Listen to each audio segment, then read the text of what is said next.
అందరికీ నమస్కారం అండి. జయగురుదత్త ఎస్వీఎస్ ఛానల్కి స్వాగతం సుస్వాగతం. చందమామ కథలు వినాలంటే ఫస్ట్ మా ఛానల్ని సబ్స్క్రైబ్ చేసుకోండి. ఈరోజు చందమామ కథల్లో గజరాజు అనే చక్కని చందమామ కథ నుండి విందాం. బ్రహ్మదత్తుడు కాశీరాజ్యాన్ని పరిపాలించే కాలంలో కాశీనగరానికి కొంత దూరంలో ఒక వడ్రంగుల గ్రామం ఉండేది. ఆ గ్రామంలో 500 మంది వడ్రంగులు ఉండేవారు. వారు చిన్న చిన్న పడవల్లో బయలుదేరి ఒక అరణ్యానికి వెళ్ళి అక్కడ చెట్లు పడగొట్టి కలప కోసి పడవల్లో తెచ్చుకుంటూ ఉండేవారు. ఆ కలప ఖర్చయిపోగానే మళ్ళీ అందరూ కలిసి అరణ్యానికి వెళ్తూ ఉండేవారు. ఈ అరణ్యంలోనే ఒక మూల ఒక ఆడ ఏనుగు ఉంటూ ఉండేది. ఒకనాడు దాని కాలిలో పెద్ద పేడు దిగబడింది. దాని ఫలితంగా ఏనుగు కాలు వాచి సలుపు పెట్టడం ప్రారంభించింది. ఎంత ప్రయత్నించినా ఆ పేడును తీయటం దానికి సాధ్యం కాలేదు. ఇంతలో దానికి వడ్రంగుల చెట్లు కొట్టే చప్పుడు, కలప కోసే చప్పుడు వినిపించింది.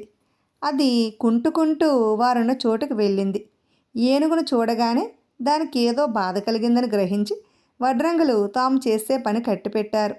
ఏనుగు వారు ముందు పడుకున్నది. దాని కాలు వాచి ఉండటం వల్ల అందులో ఏదో గుచ్చుకున్నట్లు తెలుసుకుని వడ్రంగులు తమ ఉలులతో ఉపాయంగా పేడును బయటికి లాగి గాయానికి చికిత్స చేశారు. త్వరలోనే ఏనుగు కాలు బాగైంది. అది మొదలు ఆ ఏనుగు వడ్రంగులకు సాయపడసాగింది. అది పడిపోయిన చెట్లను తీసుకువచ్చేది, దుంగలను దొరిలించేది, కోసిన పలకలను నదిలో పడవల వద్దకు చేరవేసేది. ఆయేటి కాయేడు వడ్రంగులకు ఏనుగులకు మధ్య స్నేహం పెరిగింది. 500 మంది వడ్రంగులు తమ ఆహారంలో తలా కాస్త తీసి ఏనుగుకు పెట్టేవాళ్ళు. అలా పెట్టిన ఆహారంతో ఏనుగు కడుపు నింపుకునేది. కాలక్రమేణా ఈ అడవిలో ఏనుగుకి ఒక పిల్ల కలిగింది. అది ఐరావతం జాతిది, తెల్లగా ఉండేది. ఆడ ఏనుగు ముసలిదైపోయాక అది తన పిల్లను తెచ్చి వడ్రంగులకు అప్పగించి తాను అరణ్యంలోనికి వెళ్ళిపోయింది. ఇప్పుడు ఈ తెల్ల ఏనుగు వడ్రంగులకు తోడ్పడుతూ వారిచ్చే ఆహారాన్ని తింటూ వారి పిల్లలను తన వీపు మీద ఎక్కించుకుంటూ త్రిప్పుతూ నదిలో స్నానం చేయిస్తూ ఉల్లాసంగా కాలం వెళ్ళబుచ్చుతున్నది. వడ్రంగులు దాన్ని ఎంతో ప్రేమతో చూసుకుంటున్నారు. అరణ్యంలో ఈ తెల్ల ఏనుగు ఉన్నదని తెలిసి దాన్ని ఎలాగైనా పట్టుకుందామని బ్రహ్మదత్తుడు సపరివారంగా అరణ్యానికి వచ్చాడు. వడ్రంగులు రాజుని చూసి ఆయన కలప కోసం వచ్చాడనుకుని, మహారాజా, శ్రమపడి తామే వచ్చారెందుకు? కలప కావలిస్తే మేము తెచ్చి ఇవ్వకపోమా అన్నారు. నేను కలప కోసం రాలేదు, ఈ తెల్ల ఏనుగు కోసం వచ్చాను అన్నాడు రాజు. అయితే తీసుకువెళ్ళండి అన్నారు వడ్రంగులు వినయంగా. కానీ ఎంతకీ ఏనుగు కదలలేదు. రాజు వెంట వచ్చిన వారిలో ఒకడు, మహారాజా, ఇది వివేకం గల జంతువు, దాన్ని తమరు తీసుకుపోతే ఈ వడ్రంగులకు నష్టం కలుగుతుంది, వారికి తమరు పరిహారం ఇస్తే కానీ అది కదలదు అన్నాడు. రాజు ఏనుగు 4 కాళ్ళ దగ్గర, తొండం దగ్గర, తోక దగ్గర ఒక్కొక్క 1,00,000 చొప్పున పెట్టి వడ్రంగులను తీసుకోమన్నాడు. అప్పటికీ ఏనుగు కదలలేదు. వడ్రంగుల భార్యలకు పిల్లలకు బట్టలు పెట్టాక అది కదిలి రాజు వెంట నగరానికి వెళ్ళిపోయింది. ఏనుగు మేళతాళాలతో నగరంలోనికి ఏనుగును తీసుకుపోయారు. వీధులన్నీ ఊరేగించారు. తర్వాత దానిని ఒక ప్రత్యేకమైన శాలలో ఉంచారు. అది పట్టపు ఏనుగు అయినది. దాని మీద రాజుగారు తప్ప ఇంకెవ్వరూ ఎక్కడానికి వీల్లేదు.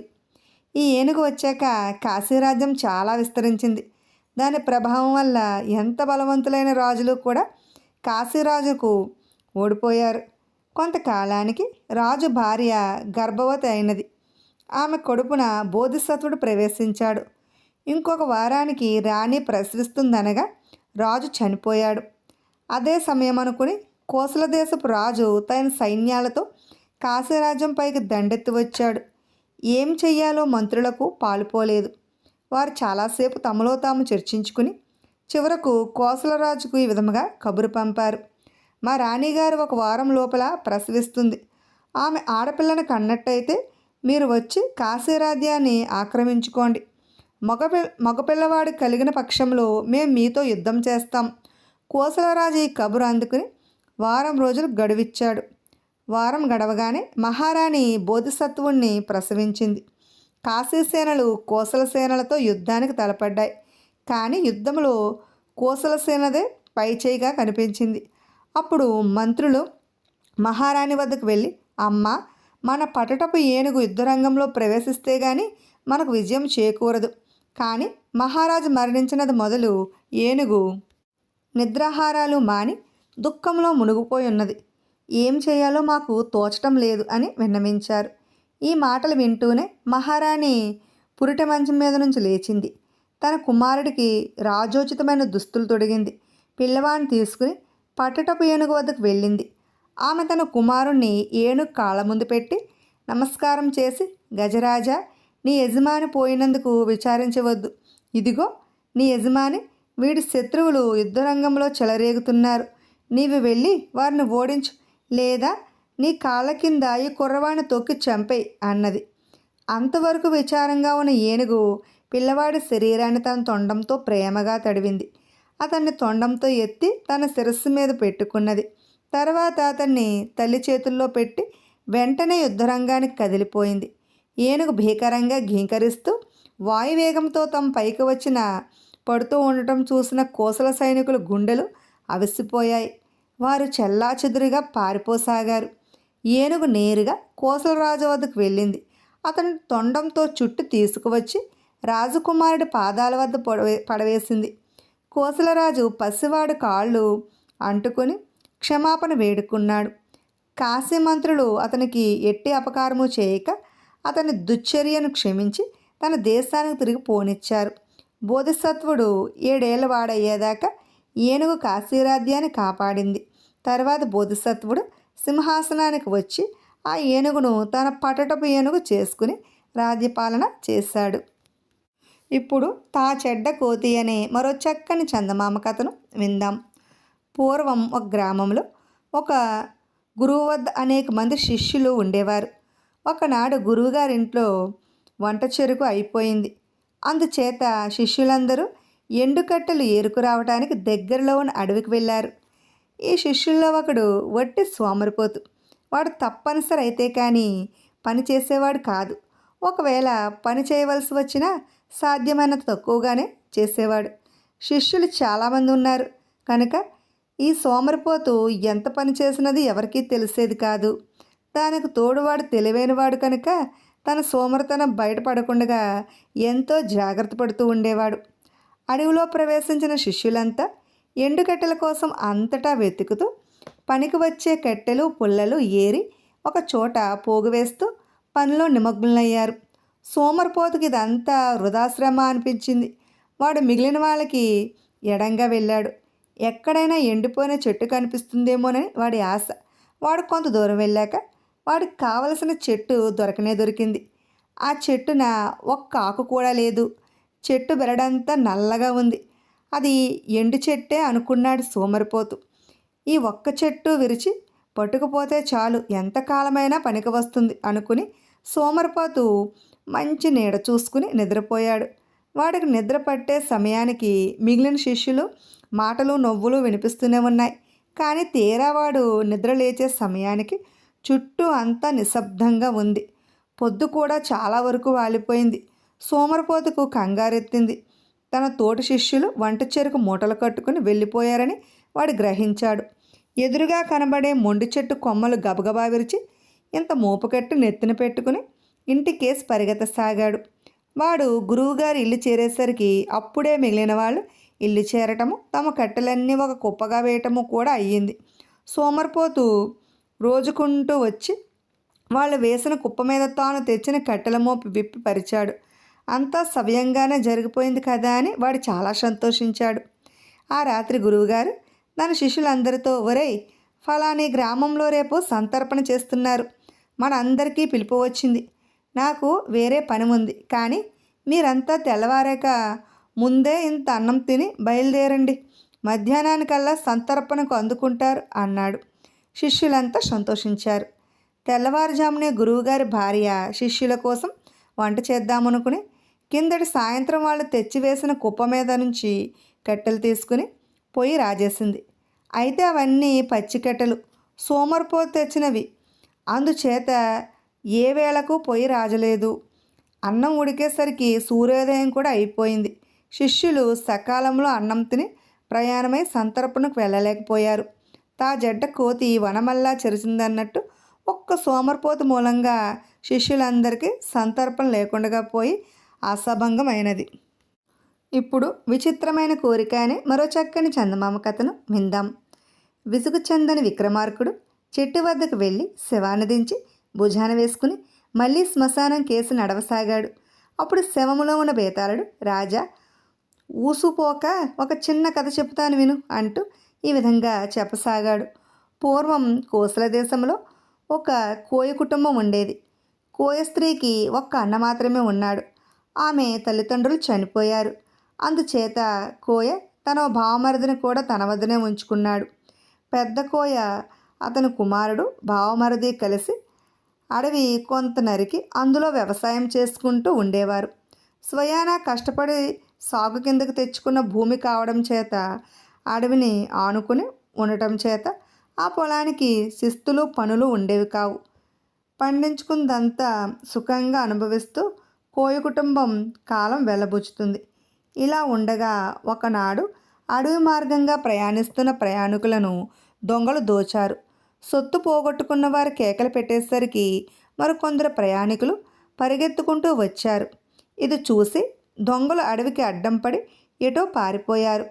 వారిని తరుముకుంటూ వచ్చిన వారు మాత్రం కోయలు సాగు చేసుకునే పొలం వైపు వచ్చారు.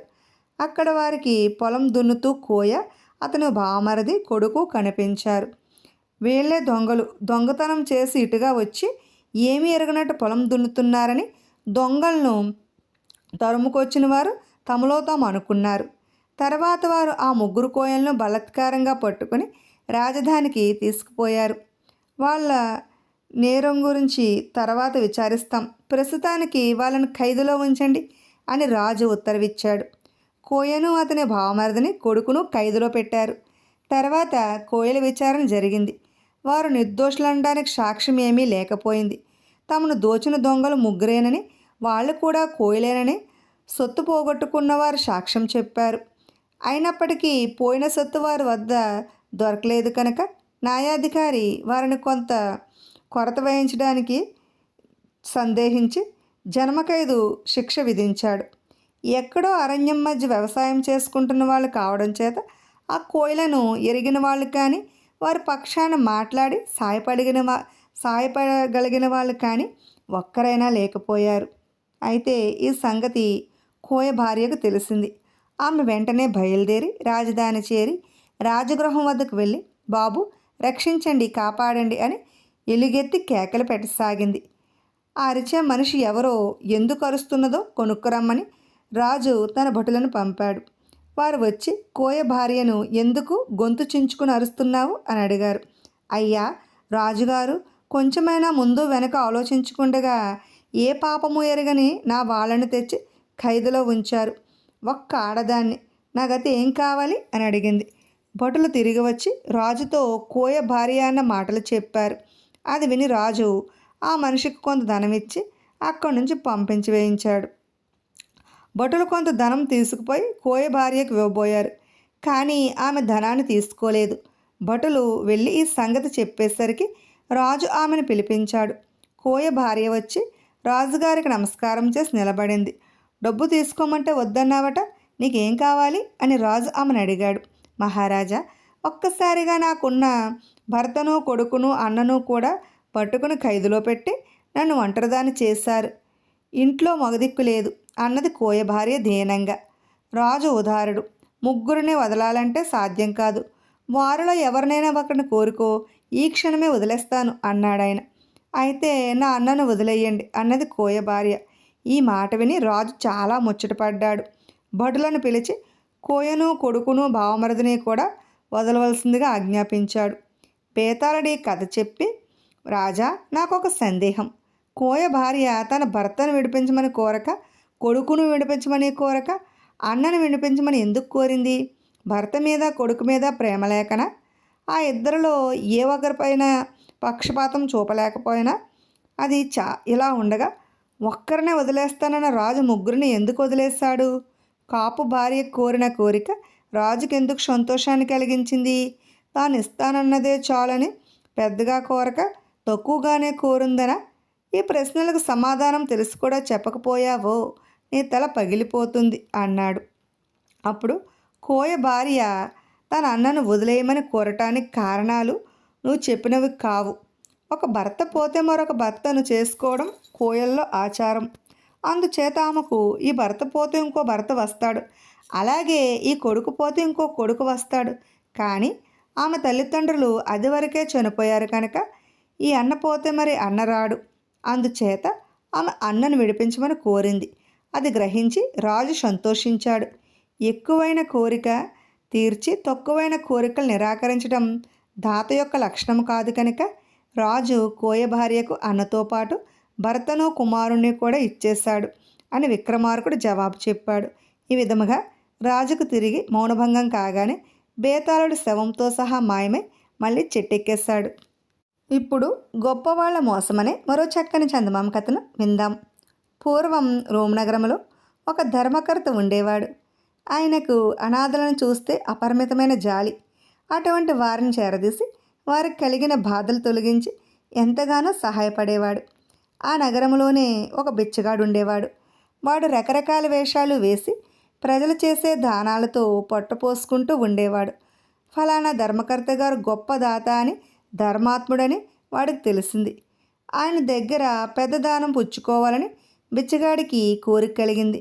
వాడు తన కాలికి ఏవో పసరలు రాసుకుని లావుగా వాచేటట్టుగా, కాలికి పెద్ద వ్రణం వచ్చినట్టుగా చేసుకున్నాడు. ఇటువంటి విద్యల్లో వాడు నేర్పడి కావడం చేత సామాన్యులు ఎవరు మోసం కనిపెట్టలేరు. ఈ కాలుతో బిచ్చగాడు బాధపడుతున్నట్లు మూలుగుతూ ఒకనాటి ఉదయం ధర్మకర్త గారి భవంతి బయట కూర్చున్నాడు. ధర్మకర్త గారి ఇంటికి పోయే జనం వాడిని చూసి జాలిపడి చిల్లర డబ్బులు వేయసాగారు. కానీ వాడికి కావలసిన ధర్మకర్త గారి దానం. అందుచేతవాడు ఆ స్థలం విడిచిపెట్టి పోలేదు. కొంతసేపటికి ధర్మకర్త గారే బయటకు వచ్చాడు. ఆయనను చూడగానే బిచ్చగాడు, కరుణించండి బాబు, బాధతో చచ్చిపోతున్నాను నాయనా అని ఎలిగెత్తి ఏడవసాగాడు. వాడు కాలు చూడగానే ధర్మకర్తకు గుండె కరిగిపోయింది. ఆయన తన భటులను పిలిచి, పాపం వీడిని తీసుకుపోయి పడుకోబెట్టండి, నా పక్క మీదనే పడుకోబెట్టండి, నేను గట్టి వైద్యులను పిలిపిస్తాను, వాడికి కావలసిన ఉపచారాలు ఏ లోటు రాకుండా చేయండి అని హెచ్చరించి వెళ్ళిపోయాడు. ధర్మకర్త గారి భటులు బిచ్చగాడిని తీసుకుపోయి ధర్మకర్త గారు స్వయంగా పడుకునే హంసతూలిక తలపం మీద పడుకోబెట్టారు. మరికొద్దిసేపట్లో ఇద్దరు వైద్యులు బిచ్చగాడి కాలు పరీక్షించడానికి, అవసరమైన చికిత్స చేయడానికి వచ్చారు. వాళ్ళు రోమ్ నగరానికి అంతటికీ పేరు మోసిన వ్రణవైద్యులు. పండు కోసం పోతే చెట్టు విరిగి మీద పడ్డట్టయింది బిచ్చగాడికి. ధర్మకర్త గారు పెద్దగా ధర్మం చేసి పంపిస్తారనుకుంటే వాడి ప్రాణానికే వైద్యులు దాపరించారు. ఆ వైద్యుల్లో ఒకడు బిచ్చగాడి కాలు చూస్తూనే, అబ్బో చాలా ముదిరిపోయింది, కాలు తెక్కొట్టాల్సిందే అన్నాడు. బిచ్చగాడికి గుండె ఆగనంత పని అయింది. రెండో వైద్యుడు బిచ్చగాడి కాలుని శ్రద్ధగా పరీక్షించాడు. ఇది దొంగవాపు. ఈ బిచ్చగాళ్ళు కొన్ని పసర్లు పూసి ఇటువంటి రోగాలు సృష్టించగలరు. కొంతసేపటికి ఆ వాపు అదే పోతుంది, మందులు మాకులు అవసరం లేదు అన్నాడాయన. మొదటి వైద్యుడు కూడా బిచ్చగాడి కాలు పరీక్షించిన మీదట రోగం నిజం కాదని తెలిసిపోయింది. వైద్యులిద్దరికీ కోపం వచ్చింది. చికిత్స చేస్తే ధర్మకర్త గారు బోల్డంత డబ్బు ఇచ్చేవాడు. దొంగ వెధవా, మన నోట కరక్కాయ కొట్టాడు, వీడి సంగతి ఆయనకు చెప్పేద్దాం అన్నాడు ఒకడు వైద్యుడు. అంతకంటే వీడికి నిజంగా రోగమేనని చెప్పి కాలు నరికేద్దాం, అట్లాగాని వీడికి తగిన శాస్తి జరగదు అన్నాడు రెండో వైద్యుడు. బిచ్చగాడికి ప్రాణభయం పట్టుకుంది. వాడు పక్క మీద లేచి కూర్చుని బుద్ధి గడ్డి తిని 4 డబ్బులు కాసుపడి, తప్పుడు పని చేసిన మాట నిజమేనయ్యా, నన్ను రక్షించండి, నా కాలు తెగ్గొట్టకండి, అందువల్ల మీకేం లాభం కానీ కాళ్ళ వేళ్ళ పడి బతిమలాడసాగాడు. వైద్యులిద్దరూ కూడా ఇలా చెప్పుకున్నారు. ఇప్పుడు మాత్రం మించిపోయింది ఏమిటి, వాడి కాలు నయం చేసినట్టు నటించి మన డబ్బు మనం పుచ్చుకుందాం అని వారు నిశ్చయించుకున్నారు. వాళ్ళు బిచ్చగాడితో, ఒరేయ్ నువ్వు నోరు మెదిపావంటే జాగ్రత్త, మేము చెప్పేదాకా ధర్మకర్త గారితో నీ కాలు నయం కాలేదనే చెప్పు, లేకపోతే ఆ కాలు నీకు దక్కదు, బాగా గుర్తుంచుకో అని భయపెట్టారు. బిచ్చగాడు కడుపు కకృతి కోసం జనాన్ని మోసగించేవాడే అయినప్పటికీ వాడికి పేరు మోసిన వైద్యుల మోసం చూసి ఆశ్చర్యం కలిగింది. కానీ వారికి ఉండే ధైర్యం తనకు లేనందున వాడు ఆ వైద్యులు చెప్పిన ప్రకారమే చేశాడు. వైద్యులు ధర్మకర్తతో, స్వామి, ఈ దౌర్భాగ్యుడు చాలా అపాయకర స్థితిలో ఉన్నాడు. భగవద్ అనుగ్రహం వల్ల వాడు మీ కళ్ళపడ్డాడు. మీరు మమ్మల్ని పిలిపించారు. వాడి కాలు నయం చేయటానికి మా శక్తి కొద్దీ ప్రయత్నిస్తాం. ఆ పైన భగవంతుడు ఉన్నాడు అని చెప్పారు. వాళ్ళు రోజు వచ్చి కాలు కట్లు విప్పు మళ్ళీ కాళ్ళు కట్టిపోతున్నారు. వారాలు నెలలు గడుస్తున్నాయి. ఎంతకీ కాలు నయం కాదు, చికిత్స పూర్తి కాదు. బిచ్చగాడికి అన్ని విధాలా సుఖంగానే జరిగిపోతున్నది.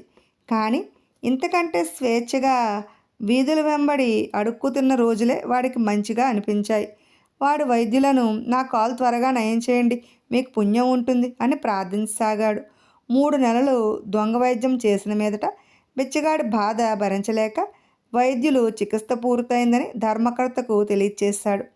ఆయన చాలా సంతోషించి వైద్యులకు గొప్పగా బహుమానాలు, డబ్బు ఇచ్చాడు. తర్వాత ధర్మకర్త బిచ్చగాడితో, ఏమిరా, నీ కాలు నయమైంది కదా, ఏం పని చేస్తావు, ఎట్లా జీవిస్తావు అన్నాడు. బుద్ధి వచ్చింది బాబు, ఇక జన్మలో బిచ్చమెత్తను, అది తప్ప ఇంకేం పనైనా చేసుకుంటాను అన్నాడు బిచ్చగాడు. వాడు ఆ మాట ఎందుకన్నాడో ధర్మకర్తకు అర్థం కాలేదు. కానీ ఆయన వాడికి తన వద్దనే ఉద్యోగం ఇచ్చి దగ్గర ఉంచుకున్నాడు. విన్నారు కదండి. ఇటువంటి చక్కని చందమామ కథలను వినాలనుకుంటే ఫస్ట్ మా ఛానల్ని సబ్స్క్రైబ్ చేసుకోండి, బెల్ ఐకాన్ క్లిక్ చేయండి. మేము చేసిన వీడియోస్ నోటిఫికేషన్ కొరకు బెల్ ఐకాన్ క్లిక్ చేసుకోవడం మర్చిపోకండి. లైక్ చేయండి, షేర్ చేయండి, కామెంట్ చేయండి. అలాగే మీరు ఎటువంటి కథలు వినాలనుకుంటున్నారో మాకు కామెంట్స్ రూపంలో పంపించండి. Thanks for watching.